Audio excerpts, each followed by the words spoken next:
मैं चेतन मेवाड़ा, इसी शहर का निवासी। माँ, ये जो प्रश्न है मतलब सभी लोगों से जुड़ा हुआ है और मेरी खुद की एक बात जो मैं आपके सामने रखना चाहता हूँ।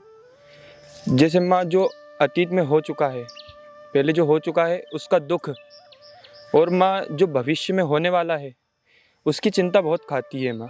मतलब नोच नोच के प्राण निकाल देती है और वर्तमान नहीं जी पाता।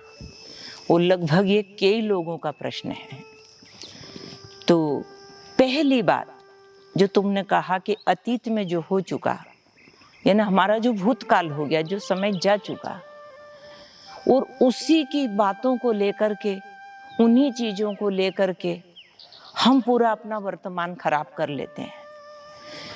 तो मान लो आपसे कोई गलती हो गई अतीत में, तो उसको उसी समय आपने आत्मग्लानि कर ली।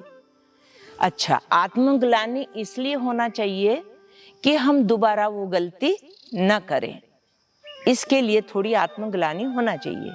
लेकिन हम पूरा समय उसी आत्मग्लानि में निकाल दें, ये ठीक नहीं है।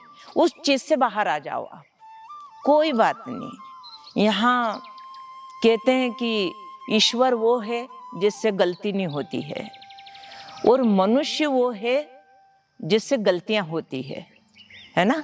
और गलती का जो सुधार कर लेता है वो साधु होता है, वो गलती को स्वीकार ना करे वो शैतान होता है। तो हमने उसका दुख कर लिया, ग्लानि कर ली, अब आप उससे बाहर हो जाइए, पूरा समय उसमें खराब मत करिए, उस ग्लानि से बाहर आ जाए।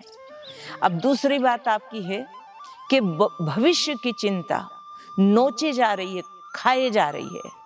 लेकिन एक उदाहरण, जैसे राम के लिए कहा गया कि कल सुबह में राम का राज तिलक है, कल सुबह में, ऐसा रात्रि को बोला गया।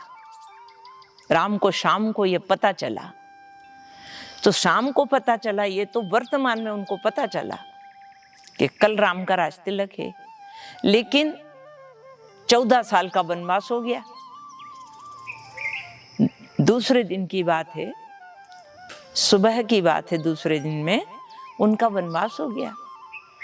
तो ये तो राम के घर की बात है, ये तो भगवान के घर की बात है। तो तुम भविष्य को लेके भयभीत क्यों होते हो? क्योंकि पता नहीं कल कैसा रहेगा। अब कल किस रूप में आएगा, हम उस रूप में हैंडल करेंगे। हम कल की चिंता क्यों करें, है ना? बिल्कुल ना करें। और भविष्य को लेके भयभीत होते हैं हम, क्या पता कैसा भविष्य रहेगा, क्या पता क्या होगा, है ना।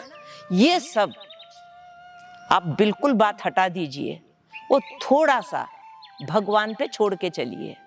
पूरा टेंशन अपने ऊपर ना ले, है ना। आपके हाथ में आपकी मेहनत है, आप अपनी मेहनत करिए, लेकिन कुछ भगवान पे छोड़ के चले। इसलिए जो हो चुका, आज के बाद उसका शोक नहीं करना है, क्योंकि हो चुका है, बात खत्म हो गई है। अब जो हुआ नहीं है, अभी तो हमारे सामने आया नहीं है।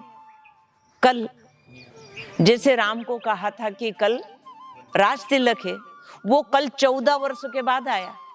तो तुम 14 वर्ष तक क्या करोगे? ऐसे नोच नोच के खाएगी चिंताएं? नहीं, ये चीज आपको हटानी है, बिल्कुल हटानी है। क्यों हटानी है?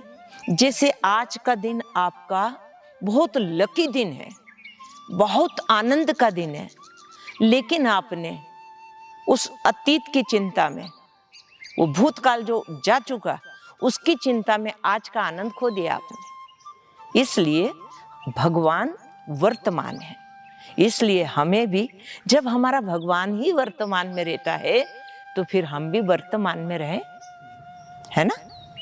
इसलिए भविष्य की चिंता छोड़े, भूतकाल जो हो चुका उसका शोक छोड़े, वर्तमान का आनंद ले। आगे का दिन कैसा आएगा हम उस ढंग से हैंडल करेंगे उसको।